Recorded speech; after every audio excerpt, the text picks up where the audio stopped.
네, 여러분 반갑습니다. 저는 정치와 법을 가르치는 김동관입니다. 12월 3일에 윤석열 대통령이 계엄령을 선포를 해서 지금 형사상으로 소추를 받은 상태인데, 물론 탄핵 심판도 지금 같이 진행이 되고 있지만, 이번 영상에서는 윤석열 대통령이 지금 연루되어 있는 형사재판에서 형사상 기소가 일어나기 이전에 형사소송법상에서 어떠한 법리적인 결함이 있었는지 그 부분에 대해서 조금 강조를 하고 설명을 드리려고 합니다. 바로 판서 시작하도록 하겠습니다. 자, 우선 계엄령에 따른 형사재판의 본격적인 설명을 들어가기 앞서서 지금 배경 지식으로서 강조드리고 싶은 부분이 있는데요. 사실 그 윤석열 대통령이 12월 3일 날에 계엄령을 선포를 했죠. 그 계엄령을 선포한 것이 어떤 내란죄 혐의의 계기가 되어서 지금 형사재판이 지금 진행이 되고 있는 것인데, 사실 형사재판상으로 결과가 나온 게 아무것도 없지 않습니까? 지금 마치 민주당이나 좌파 언론들, 김어준이나 강성범 같은 좌파 언론인들은 계엄령을 선포한 것 자체가 마치 내란죄의 충분 조건인 것 같이 말을 하고 있죠. 근데 어떻게 보면 그 헌법 제77조 상의 계엄령 자체는 대통령의 고유 권한으로 명시가 되어 있습니다. 저희가 이제 PDF로 다 정리를 해서 올려드릴 건데, 헌법 제77조를 한번 참고를 해보시면은 계엄령 자체가 내란죄의 충분 조건이 되지 않는다. 아직 그 결론이 나지도 않은 거에 대해서 윤석열 대통령을 내란 수괴라고 명명하는 것 자체가 대한민국 법치주의의 근간을 무시하는 행위라고 볼 수 있는 것이, 무죄 추정의 원칙을 채택하고 있는 국가이기 때문에 형사재판이 다 끝나지 않은 상황에서 윤석열 대통령을 뭐 내란 수괴라고 한다던가 그런 식으로 말하는 것 자체가 저는 선동의 일환이라고 생각을 합니다. 다시 내용으로 돌아가서 이 내란죄를 성립시키기 위해서는 국헌문란의 목적으로 폭동을 일으키는 추가적인 필요 조건이 존재합니다. 그렇기 때문에 아직까지 형사상으로 재판이 진행되고 있는 윤석열 대통령을 내란 수괴라고 부르는 것 자체는 옳지 못하다. 이 부분을 좀 강조를 드리고 싶고요. 내란죄는 형법 제87조에 적시가 되어 있습니다. 그리고 이 대통령의 한정에서 대통령은 헌법상 공소제기를 하려면 내란죄 혹은 외환죄가 아니고서는 기소가 불가능합니다. 헌법 제84조에 불소추 특권으로서 이제 규정이 되어 있는데, 그렇기 때문에 수사기관에서 수사를 하게 된다면 이거는 내란죄 아니면 외환죄 그 혐의를 가지고 수사를 하는 것이 되겠죠. 근데 사실 지금 그 계엄령을 선포한 게 외세와 함께 뭔가 나라를 전복시키겠다는 의미는 아니지 않았습니까? 그렇기 때문에 수사를 하게 된다면 분명히 이제 내란죄 혐의로 수사를 하게 되는 것인데, 지금 수사를 하고 있는 기관이 어떤 게 있죠? 사실 검찰이 수사를 하고 있긴 있었지만, 검찰은 이제 수사권을 전부 그 공수처에 이첩을 하면서 지금 유일한 수사 기관은 공수본이라고 말씀을 드릴 수 있을 것 같은데, 공수처가 지금 내란죄 수사권이 있나요? 공수처법상 규정된 부분을 보시면은 공수처법 제2조에 사망 가해 형법상 공수처가 수사를 할 수 있는 부분은 형법 122조부터 133조 안에 들어있는 혐의에 대해서만 수사가 가능합니다. 물론 이제 형법이 아닌 뭐 다른 것들도 있고, 뭐 형법 중에서 일부 또 수사할 수 있는 부분도 또 명시가 되어 있긴 한데, 본론부터 말씀을 드리자면 공수처는 명문 규정상 내란죄에 대한 수사를 할 수가 없는 기관입니다. 자, 그리고 대통령에 대한 공소제기가 진행되기 이전에 형사소송법상 어떤 절차를 거쳐서 이제 공소제기까지 가는지 그 부분도 간략하게 한번 설명을 드려보도록 하겠습니다. 형사상으로 어떤 범죄 혐의가 수사기관에 인지가 되면 수사기관은 이를 수사해야 되는 의무를 가지고 있기 때문에 수사에 착수하게 돼요. 그리고 보통 전통적 수사기관이라고 하면은 검찰 그리고 경찰이 있었는데, 물론 다른 기관들도 조금 있긴 있지만 저희가 이제 상식적으로 수사기관이라고 하면은 검찰이나 경찰을 떠올리죠. 우리나라는 기본적으로 형사소송법상 기소 독점주의를 채택하고 있는 국가이기 때문에 경찰이 이제 어떤 사건에 대해서 수사는 할 수 있다고 치더라도 기소를 할 수 있는 기관은 검찰밖에 없기 때문에 수사한 부분을 기소를 요청하기 위해서 사건을 송치를 하고요. 물론 불송치를 할 수도 있긴 있습니다. 일반적으로 사건 송치를 통해서 검찰한테 기소를 부탁하게 되고, 최종적으로 검찰이 재판에 들어가기 이전에 이걸 기소를 할 것이냐, 그러니까 재판을 해달라고 요청을 할 것이냐, 아니면 그냥 불기소 처분으로 사건을 종결을 할 것이냐, 이렇게 결론을 내리죠. 결론적으로 기소가 진행이 되면 재판이 시작이 됩니다. 지금 윤석열 대통령의 형사재판 관련해서 이 전통적인 수사기관 이외에 공수처에 대한 얘기를 드리지 않을 수가 없을 것 같습니다. 2021년에 문재인 정부 때 검찰 개혁을 목표로 출범을 했었죠. 자, 그래서 지금 진행되고 있는 형사재판에는 크게 검찰 그리고 공수처가 사건의 초반에 수사를 진행했다고 보시면 될 것 같습니다. 자, 본론으로 돌아와서요. 내란죄 수사기관은 크게 두 가지로 볼 수 있습니다. 공조수사본부, 언론에서 공수본이라고 많이 들어보셨을 텐데, 공조수사본부 하나가, 그다음에 검찰, 특수본이라고 하는데 검찰이라고 이해하시면 될 것 같습니다. 그래서 전통적인 그 수사기관인 검찰 그리고 수사 지휘 자체는 공수처가 하기 때문에 공중수사본부는 뭐 공수처랑 같다고 보시면 될 것 같고 특수본은 이제 검찰과 같다고 보시면 될 것 같습니다.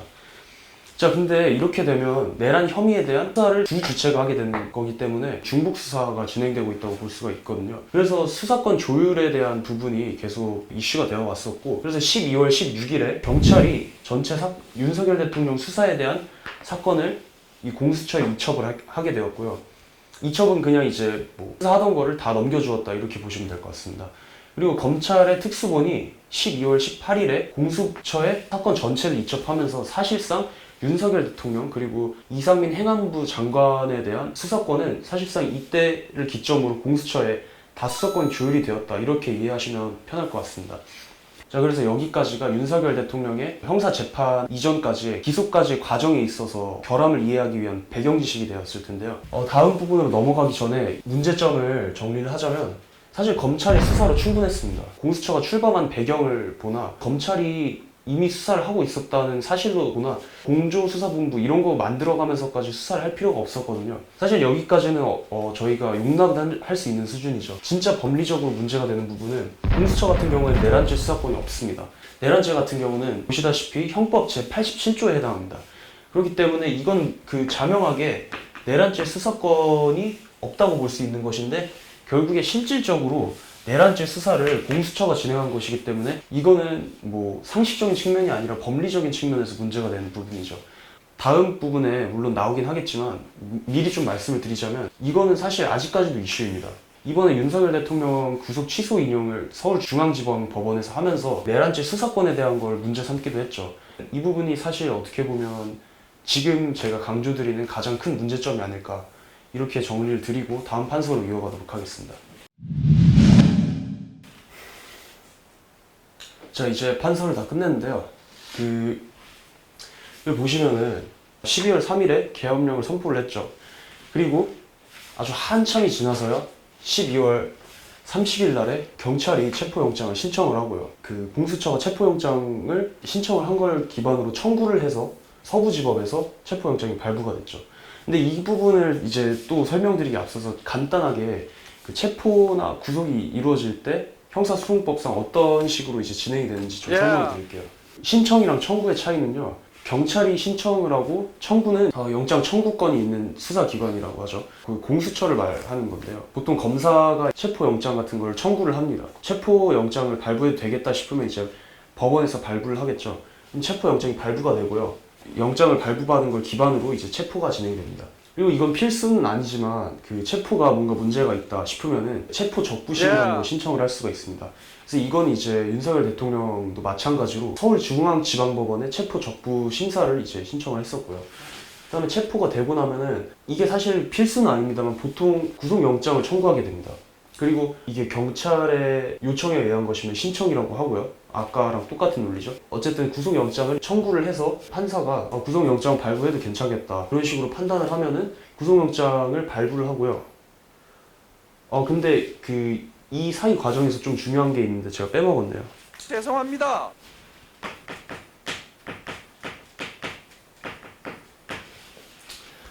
자, 통상적으로 이제 체포보다 구속이 기본권을 좀 침해하는 경향성이 더 크기 때문에 영장 실질 심사라는 거를 필수적으로 거쳐서 이제 구속 영장을 발부하게 됩니다. 이제 발부를 해도 괜찮겠다 싶으면 발부를 하고 구속을 거쳐서 기소가 되죠. 또 기소 자체도 이제 뭐 구속을 하고 기소를 할 거냐 아니면 그냥 구속 안 한 상태에서 기소 바로 그냥 재판해도 되겠다 이렇게 판단을 하면은 뭐 불구속 기소를 할 수도 있고요. 보통 불구속 기소를 많이 하는데 이번에 윤석열 대통령 같은 경우에는 구속 기소가 되었죠. 그래서 일단은 형사소송법상 체포 구속이 있으면 이런 과정을 거쳐서 진행이 됩니다.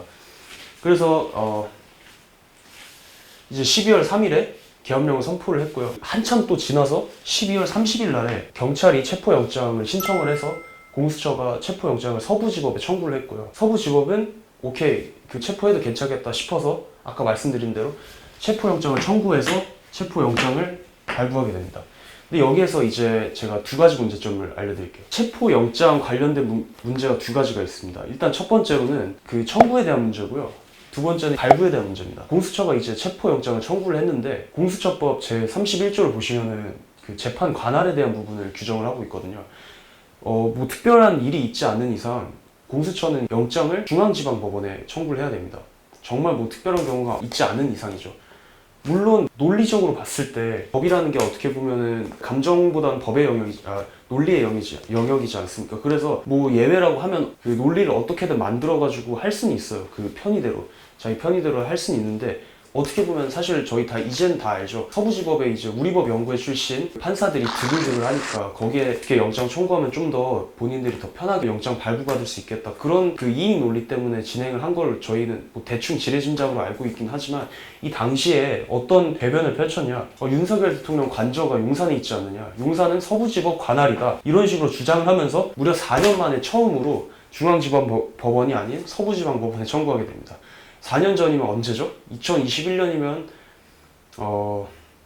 공수처가 출범했을 때 아닌가요? 그러니까 되게 억지 논리를 어떻게든 만들어서 불법은 아니니까 뭐 이렇게 할 수는 있죠.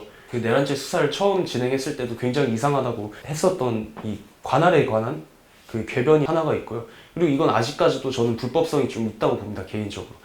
그리고 서부지법이 체포영장을 발부를 했는데 이 체포영장 자체도 좀 납득할 수 없는 부분들이 굉장히 많아요. 가장 대표적인 부분이 체포를 하는 과정에 있어서 형사소송법 제110조와 111조를 예외로 한다고 하는데 아니 어떤 판사가 지금 형사소송법상의 그 법률을 예외로 한다는 걸 본인들 마음대로 이런 식으로 할 수가 있습니까? 그래서 윤석열 대통령 측도 분명히 이 부분에 대한 인지를 하고 이게 불법 수사다, 영장이 정상적이지가 않다 그렇게 느꼈기 때문에 체포를 당하고 나서 체포 적부심을 중앙지방법원에 신청을 했고요. 또 서부지방법원에도 이건 뭔가 문제가 많이 있는 것 같다. 그러면서 이의 신청을 했죠. 이의 제기를 했죠. 결국 이제 체포가 되고 나서 서부지법에는 이의 신청을 했고요. 영장에 관한 이의 신청을 했고요. 중앙지방법원에는 체포 그 적부심, 이게 체포가 좀 이상한 것 같다. 적부심사를 신청을 했습니다. 둘 다 기각이 됐어요. 어떻게 보면 서부지법만의 문제는 아니죠. 이 좌파들의 기본적인 그 패시브인 것 같아요. 뭔가 이렇게 본인들 이익을 위해서 궤변을 계속적으로 만들어냅니다. 이 이의 신청이 정말 가관인 게 이 이의 신청을 하는 과정에서 윤석열 대통령이 관할 법원에 대한 부분을 이제 지적을 하기도 했지만 어떻게 보면 내란죄 수사권이 없는 기관이 내란죄 혐의를 가지고 수사를 하고 있는 거니까 이 부분이 잘못됐다. 그래서 이의 신청을 했는데 기각을 하면서 어떤 말을 했죠? 어떻게 보면은 그 직권 남용에 대한 부분은 수사를 할 수가 있습니다. 그건 사실이 직권 남용에 대한 수사를 할 수 있기 때문에 내란죄 자체도 윤석열 대통령이 본인의 대통령 직권을 남용해서 내란죄를 저지른 거다. 이런 식으로 해석하면은 이제 이게 어떻게 살짝 포섭이 되지 않습니까? 뭐 그렇게 볼 수 있죠. 아까 말씀드렸던 것처럼 말이 안 되진 않아요. 그렇게 해가지고 내란죄에 대한 수사권이 문제가 있다는 윤석열 대통령 측의 주장을 그냥 기각해버립니다. 근데 이게 조금 더 깊게 들어가 볼게요. 아까 대통령에 대한 불소추 특권 말씀드렸죠. 그게 아까 되게 중요하다고 했었는데 왜 그러냐면요. 보통 수사기관에서 수사를 왜 할까요? 그냥 상식적으로 생각해 봤을 때 수사를 해가지고 이게 도덕적으로 뭔가 문제가 있다고 꾸짖고 싶어가지고 수사를 하나요? 수사의 전제에는 기소가 있죠. 수사를 해서 수사한 걸 기반으로 그 재판을 열기 위해서 수사를 하는 건데 상식적으로 당연하죠 그게. 그러니까 서부지법 논리대로라면 내란죄 수사권이 없다고 쳐도 직권 남용에 대한 부분은 수사를 할 수가 있기 때문에 수사권에 관한 문제로 어떤 이의 제기를 할 수가 없다고 본 건데 그러면 지금 논리적으로 봤을 때 공수처는 내란죄에 대한 수사를 하는 게 아니라 직권 남용에 대한 수사를 하고 있는 거죠. 직권 남용 혐의에 대한 수사를 하고 있는 건데 대통령 불소추 특권에 의하면 직권 남용에 대한 혐의로 기소 자체가 불가능합니다. 그러니까 저희는 다 알죠 이제. 사실 이게 그냥 자기들 마음대로 궤변을 만들긴 했지만 논리적으로 모순입니다. 이제 반대로 생각을 해볼게요. 대통령이 지금 불소추 특권을 가지고 있기 때문에 헌법상 불소추 특권을 보장받고 있기 때문에 내란을 저지른 게 아닌 이상 소추가 불가능합니다. 그리고 수사의 전제에는 기소를 하기 위함이 전제되어 있습니다. 그러면은 실질적으로 내란죄를 수사하고 있는 게 맞지 않습니까? 그런데 내란죄를 수사할 수 있는 권한을 주기 위해서 이러한 궤변을 만들면서 너희들 지금 하고 있는 게 내란죄에 대한 수사가 아니라 직권 남용에 대한 수사야. 그런 식으로 만들어 놓고 막상 이제 나중에 검찰한테 송부할 때는 뭐라고 했어요? 공수처가 검찰의 이제 수사 기록들을 다, 왜냐면은 공수처는 이제 대통령에 대한 기소권 자체는 없으니까 영장 발부권 뭐 있다고 치더라도 대통령에 대한 기소권은 없기 때문에 검찰한테 필수적으로 사건들을 다 송부를 해야 되거든요. 기소를 위해서. 근데 기소할 때 내란죄 혐의로 그 기소를 해달라고 송부를 한 거 아닙니까? 그러니까 이게 논리적으로 궤변이 만들어질 수밖에 없는 것이죠. 저는 그래서 개인적으로 지금 여러 가지 문제점들을 말씀드렸지만 이 파트에서는 이 서부지법의 이의 신청을 기각한 이 논리가 가장 큰 법리적인 문제가 되지 않을까 이렇게 예상을 하고 있습니다. 이거는요 사실 왜 썼냐면 좌파들이 하는 주장들을 좀 반박하기 위해서 따로 빼서 썼습니다. 사실 이거는 뭐 중요한 부분은 아니에요. 지금 영상의 주제가 그 좌파 사법 카르텔에 의한 대한민국 법치주의의 몰락, 그 다음에 법과 원칙을 농간하고 있다는 것이 주제이기 때문에 사실 이거는 그 주제에 뭐 크게 맞진 않는데, 중앙지법이 체포가 뭐 문제가 없다고 그 말을 한 거기 때문에 체포족부심이 기각됐다는 것을 근거로 공수처가 내란죄 수사권이 있다고 주장을 하는데, 물론 그러니까 좌파를 하고 있는 거겠죠. 그렇지만 명문 규정상 내란죄는 아까 말씀드렸다시피 몇 조죠? 84조인가요? 네, 내란죄는 형법 87조에 해당하는 것이고 공수처법상 수사권이 없습니다. 공수처는. 이 주장이 잘못됐다는 것을 한 번 더 강조를 드리고 넘어가도록 하겠습니다. 다음 부분으로 넘어갈 건데, 아까 제가 계엄령을 선포한 이후에 12월 30일이 지나서요. 이 27일이라는 거의 그럼 몇 주죠? 27일이면은 네, 4주 되네요. 4주 되는데, 아니 4주 동안 뭐 했냐 이겁니다. 근데 그 부분에 대한 게 이번에 드러났죠. 최근에 이 4주 동안 그냥 가만히 놀고 있었던 게 아니라 공수처도 빠릿빠릿하게 나름대로 중앙지방법원에 영장 청구를 했다고 합니다. 그래서 이 부분에 대한 설명을 이제 또 이어가 보도록 하겠습니다.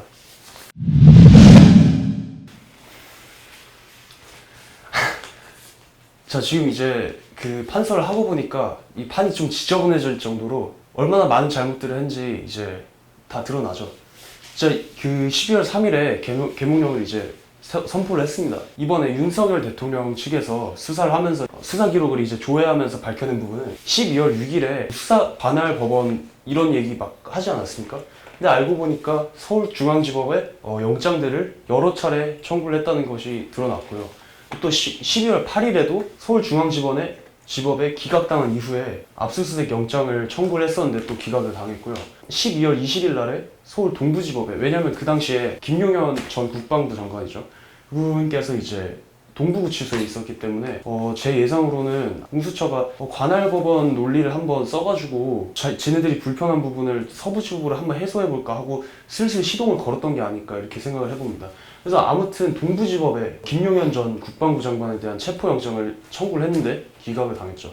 그리고 여기 경찰 사건 이첩 그리고 검찰 사건 이첩이라고 16일, 18일 썼는데, 아까 여러 차례 말씀을 한번 설명을 드렸죠. 내란 혐의 관련해서 형사재판에 수사를 하고 있었을 때 중복 수사가 되고 있었잖아요. 그래서 사실상 이때 검찰이 최종적으로 윤석열 대통령 그리고 이상민 전 행안부 장관에 대한 내란죄 혐의 수사 기록을 전부 공수처에 이첩을 하면서 수사권 조율이 끝났죠.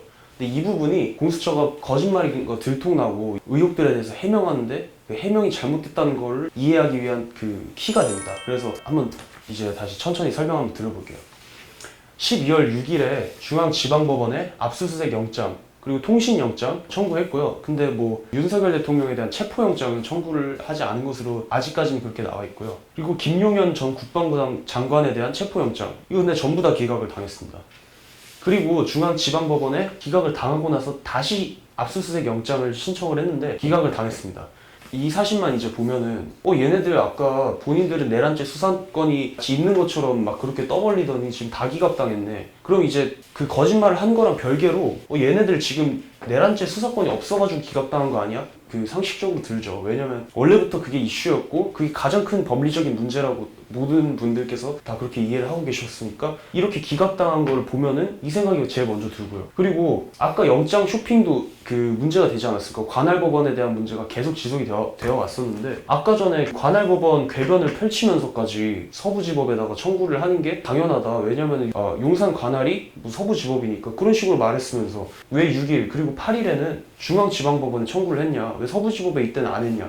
상식적으로 이 두 가지 의문이 들지 않습니까? 의혹에 대한 해명을 각각 내놨는데요. 일단 수사권 때문에 기각된 것이 아니냐, 이거에 대해서는 그건 아니고 수사권을 조율하고 다시 와라. 검찰도 그 당시 수사를 하고 있었고, 검찰 특수본이죠. 특수본도 수사를 하고 있었고, 공수처도 이제 수사를 하고 있었으니까 수사권이 조율되고 다시 공수처에서 하면은 받아주겠다 이런 식으로 나와가지고 수사권 조율 때문에 기각을 했다고 이제 해명을 했어요. 일단 오케이, 알겠습니다. 그 다음에 관할법원 뭐 궤변을 막 이렇게 늘어뜨리면서까지 서부지법이 청구를 했었는데 왜 이때만 중앙지법에 청구를 했냐. 정말 공교롭게도 이상민 행안부 장관의 그 관저가 강남에 이제 아슬아슬하게 걸쳐 있었는데, 강남은 중앙지방법원 관할이잖아요. 그래서 중앙지방법원에 청구를 했다고 합니다. 납득이 안 가죠. 사실 이거 자체로 납득이 안 가는데 이 해명 자체도 궤변이라는 근거가 밝혀지게 됩니다. 꼬리가 길면 잡힐 수밖에 없는 거죠. 이 16일 그리고 18일에 그 검찰로부터 각각 사건 이첩을 다 받아서 수사권 조율이 됐다고 아까 맨 처음부터 제가 강조를 드렸던 게, 이게 이첩된 이상 수사권 조율하고 다시 하고 오라 그랬는데 왜 중앙지방법원을 안 가고 엉뚱한 서부지법 가가지고 청구를 했잖아요. 다시 오라고 했으면 일로 다시 오라고 해야지 절로 다시 가라는 말이겠습니까? 그러니까 본인들도 뭔가 수사권 조율 기각되고 나서 중앙지방법원에 가면 뭔가 안 되는 그 이익 논리가 작용을 했던 것이죠. 나중에 또 보도록 하고요. 그 다음에 또 다시 궤변이라는 게 드러나는 게, 아니 김용현 전 국방부 장관에 대한 체포영장 이거 6일에 중앙지방법원에 청구를 했다 기각당했잖아요. 김용현 국방부 장관 그 어디입니까? 관저가 어디입니까? 용산이죠. 심지어는 김용현 국방부 장관은 이제 주거지도 서대문구입니다. 아무리 뭐 관할 어쩌고 해도 중앙지방법원에 청구할 이유가 없는 거예요. 이것도 나름대로 이제 해명을 하려고 노력을 하죠. 뭐 경찰이 한 거는 중앙지방법원에 하는 게 맞다. 계속 이렇게 뭔가 거짓말이 들통나면 얘기를 만들고, 거짓말이 들통나면 얘기를 만들고. 부끄러운 줄 알아야지. 아무튼 이거 자체로도 충분히 얘네들 또 거짓말하고 있구나. 그리고 조율하라고 했는데 이거 뭔가 다른 목적이 있는 거구나. 수사권 뭔가 그 정치적인 이익 논리 때문에 서부지방법원으로 간 거구나. 이런 게 이제 이걸로 짐작이 가죠. 근데 이번에 좀 공교롭게 7월 3일에 또 새로운 속보가 나왔더라고요. 저도 이번에 이 준비하면서 모르고 있다가 뉴스 보고 알아가지고 급하게 좀 추가를 한 내용인데요. 다시 말씀드리겠습니다. 모르고 그냥 여기까지 준비를 한 건데 그 부분까지 추가해서 말씀드리도록 하겠습니다. 중앙지방법원에 그 아까 말한 대로 수사권 조율하고 다시 오라고 해서 다시 가서 받았어요. 네, 받았다고 하더라고요. 그러니까 체포영장을 신청을 해서 중앙지방법원에서 체포영장을 발부를 받았다고 합니다. 근데 왜 중앙지방법원에서 발부받은 영장 가지고 체포 진행하면 될 것을 여기 와서 왜 또 했습니까?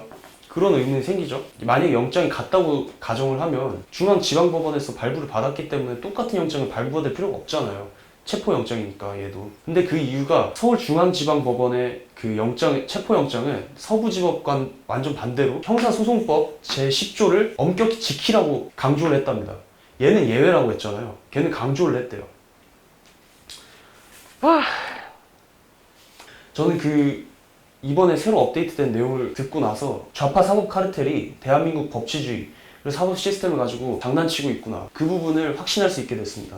아니 어떻게 110조를 명확히 지키라고 한 영장을 받아놓고 그걸 아예 숨겨버리고 서부지법에 가가지고 뭔가 이것도 그 예외로 하라고 한 것도 얘네들끼리 말을 맞춘 것 같아요. 그렇지 않고서야 어떻게 딱 이렇게 110조 아까는 엄격하게 지키라고 했는데 이때만 이걸 예외로 한다 하고 영장을 발부했는지, 이것도 우연의 일치인지 아니면 제가 법에 대해서 문외한이어서 그 이해를 하지 못하고 있는 건지는 모르겠지만, 적어도 그 좌파 사법 카르텔이 자유민주주의 시스템의 근간이 되는 법치주의, 법과 원칙을 가지고 장난질을 하고 있구나. 요 정도 결론까지 내는 데는 좀 안전하다는 생각이 들었습니다. 아무튼 지금 제가 뭐 눈치채셨는지는 모르겠지만 공수처 그리고 서울 서부지방법원으로 대변되는 좌파 사법 카르텔의 사법농단, 그것들을 다 빨간색으로 이 트래킹을 하면 오늘 이제 수업이라고 할까요? 이 강의의 내용들이 다 정리가 될 것 같습니다. 저 공수처 거짓말 쳤죠. 그리고 해명하는 과정에서 또 거짓말 쳤죠. 이후에 체포영장 청구 자체도 재판 관할 원칙에 벗어난 청구였고요. 또 체포영장 발부 자체, 이건 서부지법이죠. 공수처는 아니지만. 이 체포영장 자체도 110조, 111조를 예외로 하라는 말도 안 되는 논리를 펼쳤고요. 그리고 윤석열 대통령 체포했을 때 서부지법이 이의신청 기각한 거, 이게 정말 압도적이죠. 논리적으로 말도 안 되기까지 했습니다. 그래서 이렇게 이 문제점들을 다 트래킹하다 보면 어떤 곳으로 수렴하냐, 계속 다시 강조드리지만 좌파 사법 카르텔이 결국에 우리나라의 법치주의 그리고 사법 시스템을 좀 시체말로 NTR 하고 있구나, 완전히 가지고 놀고 있구나. 이게 대한민국 정상적인 국민이라면 분노를 할 수밖에 없죠. 제가 뭐 정치인도 아니고 법에 대해서 잘 알지 못하기 때문에 더 구체적으로 어떤 문제점들이 이 일련의 과정 속에 산재인지는 모르겠습니다만 저의 부족한 지식으로 봤을 때도 적어도 논리적으로 좌파 사법 카르텔이 대한민국의 법치주의를 가지고 흔들고 흔들어라, 있구나, 이게 흔들어라. 이 정도 결론까지는 위의 근거들을 통해서 안전하게 도출할 수 있었던 것 같습니다. 그래서 이번 영상은 이렇게 결론을 내면 될 것 같고요. 긴 영상인데 끝까지 봐주셔서 감사하고요. 이제 좋아요랑 구독 눌러주시면은 다음 영상들 안 눌러주시는 분들보다 더 빠르게 접하실 수 있습니다. 다음에는 이제 이재명 대표의 사법 리스크, 탄핵 심판에 관한 부분도 남아있기 때문에 그 부분에 대한 영상이랑 또 형사재판상에서 뭔가 내용이 더 남아있으면 추가적으로 그때그때 봐가지고 좀 유동적으로 업데이트할 수 있도록 하겠습니다. 지금까지 김동건이었습니다. 감사합니다.